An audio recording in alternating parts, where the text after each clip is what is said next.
High বন্ধুরা, খুবই দুঃখের সঙ্গে জানাচ্ছি যে মৌমিতাদি আরজি কলেজে মারা গিয়েছে। তার যে অবস্থাটা হয়েছে, যে পাপীরা করেছে তাদের যেন শাস্তি হয়, তার জন্য আমরা একটা মিছিল ডেকেছি। দেখো, মিছিলটা আমাদের বাড়ির সামনে রোডে হচ্ছে। দেখো,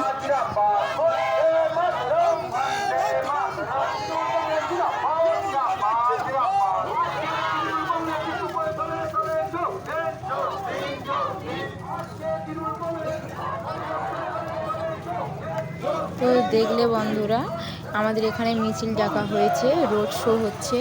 তো এখানে সবাই চাইছে যে সেই পাপীদের যেন খুবভাবে মানে অতিরিক্ত মার মেরে তবে তাদেরকে ফাঁসি দেওয়া হয়, নাহলে তারা যে এটা মেয়ের যন্ত্রণা তারা জীবনেও বুঝবে না। তাই আমরা সবাই প্রে করতে চাই যে তাদের হয় এবং ফাঁসি দেওয়া হয়। তো বন্ধুরা, তোমরা